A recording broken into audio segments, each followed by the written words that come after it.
Hello hi welcome to Anantha Nagalakshmi channel. అందరూ ఎలా ఉన్నారండి? మేమైతే చాలా బాగున్నాం.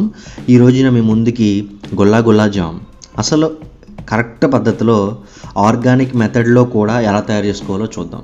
ముందుగా దానికి కావాల్సిన పదార్థాలు ఏంటో చూద్దాం. ముందుగా మేము ఎంటీఆర్ గులాబ్ జామ్ ప్యాకెట్లు మాత్రమే వాడతామండి. మీ ఇష్టం ఏ కంపెనీ అయినా వాడచ్చు. 2 చెరుకు పానకం అండి. ఇది బయట మార్కెట్లో దొరుకుతుంది మీకు.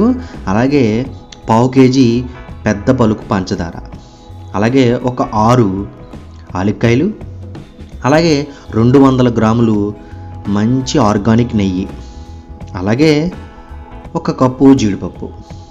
ముందుగా తయారు చేసుకునే విధానం చూద్దాం. ముందుగా మనం ఎంటీఆర్ గులాబ్ జామ్ ప్యాకెట్. ఎందుకు ఎంటీఆర్ అంటే ఇదేం ప్రమోషన్ ఏం కాదండి. మాకు ఇది ఏంటో చాలా బాగుంటుందండి, చాలా సాఫ్టీగా వస్తుంది. సో గులాబ్ జామ్ అన్నది మైదా పిండితో కూడా చేసుకోవచ్చు మనం. అది ఎలా తయారు చేసుకోవాలో ఫ్యూచర్లో మీకు వీడియో రూపంలో తెలియపరుస్తాను. ముందుగా ఏంటంటే మనం బయట పిండి రెడీమేడ్గా దొరుకుతుంది కాబట్టి తెచ్చుకుంటున్నాం. ఇక తెచ్చుకొని మా అమ్మగారు ఏం చేశారంటే ఒక గిన్నె వేసుకొని ఆ గిన్నెలో వాటరు ఒక 1/2 గ్లాస్ తీసుకున్నారండి. సరిపడినంత కలుపుకోవాలన్నమాట. ఇక్కడే ఉంటుందండి మొత్తం ఆర్ట్ అంతా కూడా. ఇది ఏమాత్రం మనకి కలుపుకోవడం రాకపోతే గులాబ్ జామ్ మొత్తం చెడిపోతుంది. కాబట్టి జాగ్రత్తగా 1-2 సార్లు చూడండి.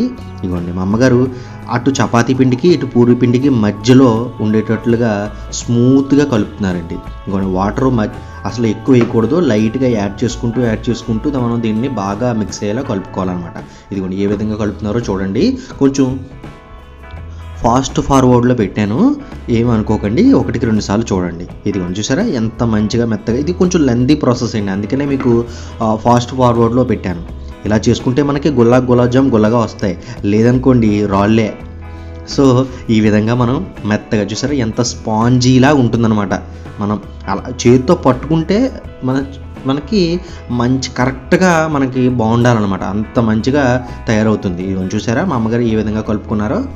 ఇదిగోండి ఈ విధంగా కలుపుకుంటున్నారు అనమాట. ఇదిగోండి చూసారా, అదిగో అయిపోయింది. ఎంత పిండి ఇక్కడే ఉంటుందన్నమాట. మొత్తం గులాబ్ జామ్కి వాటర్ తక్కువ యాడ్ చేసుకుంటూ మెత్తగా స్మూత్గా వచ్చే విధంగా పిండిని మంచిగా కలుపుకోవడం అనమాట. ఏ మాత్రం మనం తేడా చేసాము అని అంటే డెఫినెట్లీగా మనకి గులాబ్ జామ్ అన్నది రాదండి. సో చాలామందికి తెలియదండి. సో ఈ విధంగా మనం కలుపుకోవాలి. ఇదిగోండి ఇన్స్టెంట్గా ఉండలు అయితే దొరకవండి. ఏమో దొరికితే భగవంతుడు దొరికితే ఏమో, కానీ ఈ విధంగా అన్నా మ్యాక్సిమం మనం ట్రై చేసుకోవడానికి చూద్దాం. ఇదిగోండి ఇది కొంచెం సేపు ఒక 5 నిమిషాలు పక్కన పెట్టి మళ్ళీ మనం స్టవ్ మీద ఒక గిన్నె పెట్టుకొని అందులో ఒక హాఫ్ గ్లాస్ లేదా గ్లాస్ వాటర్ తీసుకొని అందులో మనం 1/2 కేజీ పంచదార అనుకున్నాం కదా, పెద్ద పలుకు పంచదార ఆర్గానిక్ది, అది వేసుకోవాలన్నమాట. వేసుకొని దానిని బాగా పాకం వచ్చేలా పక్కన పెట్టుకోవాలి. ఈలోపు మనం 5 నిమిషాలు అయిపోయిందండి. పిండిని పక్కన పెట్టుకున్నాం కదా. ఇది కొంచెం చూసారా మా అమ్మగారు చూపిస్తున్నారు మీకు, స్పాంజీలాగా ఉంటుందన్నమాట. ఇది మనకి గులాబ్ జామ్ అన్నది. ఇది కొంచెం గులాబ్ జామ్ ఉండాలన్నవి ఇవి స్పాంజీలా ఉంటాయన్నమాట. చాలా మెత్తగా స్మూత్గా ఉంటాయి. ఎక్కడా కూడా బీటర్ లేకుండా రౌండ్గా చేసుకోవాలి. బీట వచ్చిందని అంటే గులాబ్ జామ్ షేప్ పోతుంది, అలాగే విడిపోయే ఛాన్సెస్ కూడా చాలా ఎక్కువ ఉంటాయి. ఎందుకంటే మనం కలిపేటప్పుడు మనం చేపల కూర ఎలాగైతే మనం పెట్టుకుంటామో అలాగే ఎగరేసుకోవాలన్నమాట. చూసారా ఇగోండి క్లియర్గా చూపిస్తున్నాను అనుకోండి. అసలు ఒక్క బీట కూడా ఉండకూడదు అనమాట.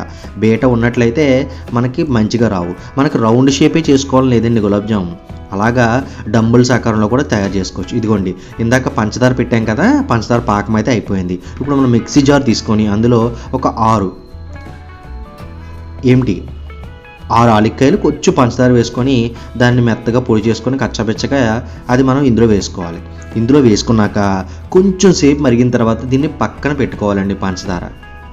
పంచదార పాకాన్ని ఇక్కడ చూసారా అదే పొయ్యి మీద మళ్ళీ మనం మూకుడు వేసి 200 గ్రాములు ఏదైతే మనం నెయ్యి అనుకున్నామో ఆ నెయ్యి వేస్తున్నారు. ఇప్పుడు స్టవ్ ఆపేసి ఇందాక పంచదార పాకాన్ని కిందకి దించేసుకోవాలి.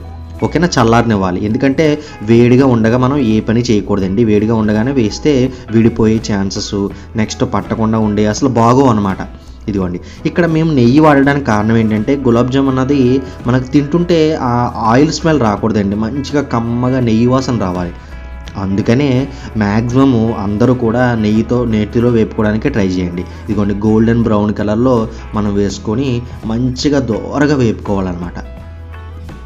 ఇక్కడేనండి, ఎందుకంటే మీరు నెయ్యి వాడితేనే మీకు ఇక్కడ గులాబ్ జామ్ మరింత టేస్ట్ ఉంటుందన్నమాట. నెయ్యి వాడినట్లయితే బాగుంటాయి కానీ ఆయిల్ స్మెల్ వస్తాయండి చాలామందికి. సో అట్లా చేయకండి, ఈ పద్ధతిలో ట్రై చేయండి.